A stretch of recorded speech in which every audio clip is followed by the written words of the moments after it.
message du jour vous est présenté par notre frère Marc. Bonjour, chers bien-aimés de notre Père Céleste.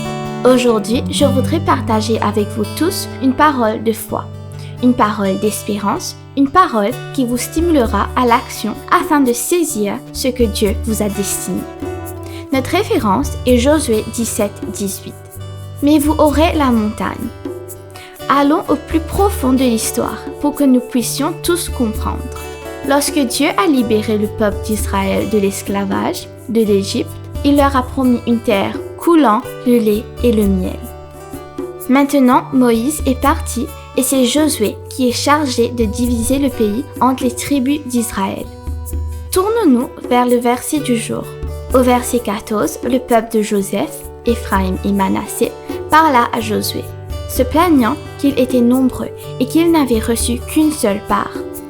Alors, Josué a répondu, « Puisque vous êtes nombreux et que vous avez un grand pouvoir, vous devriez recevoir plus d'une part de terre. Vous aurez la montagne.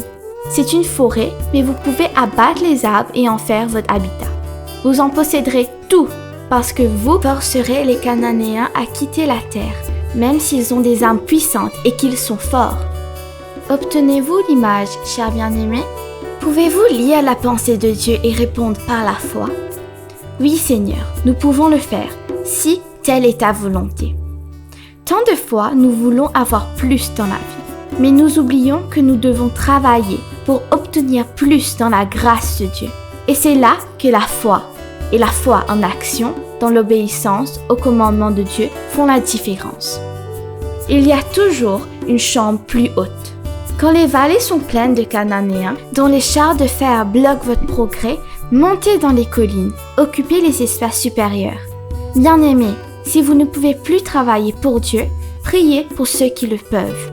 Si vous ne pouvez pas déplacer la terre par votre discours, vous pouvez déplacer le ciel.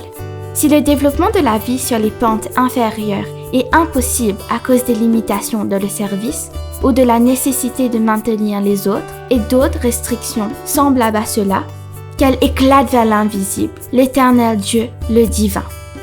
La foi peut faire tomber les forêts.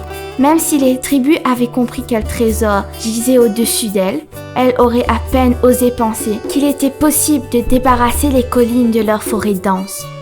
Mais comme Dieu les a indiqué leurs tâches, il leur rappelle aussi qu'ils ont assez de pouvoir. Les visions, chers bien-aimés, des choses qui semblent impossibles nous sont présentées. Comme ces escarpements couverts de forêts, non pour se moquer de nous, mais pour nous inciter à des exploits spirituels qui seraient impossibles à moins que Dieu n'a stocké en nous sa force, le Saint-Esprit. La difficulté est envoyée pour nous révéler ce que Dieu peut faire en réponse à la foi qui prie et agit. Chers bien-aimés, êtes-vous à l'étroit dans une vallée? Évadez-vous dans les collines, vivez là. Obtenez le miel de la roche et la richesse des pentes en terrasse cachées par la forêt. Dieu vous a donné votre part et vous avez le pouvoir de l'atteindre. Allez avec foi, mes chers. Succès, victoire, guérison et gloire vous attendent dans les montagnes. La réserve de Dieu vous attend. Que Dieu vous bénisse tous. Profitez de votre journée en lui.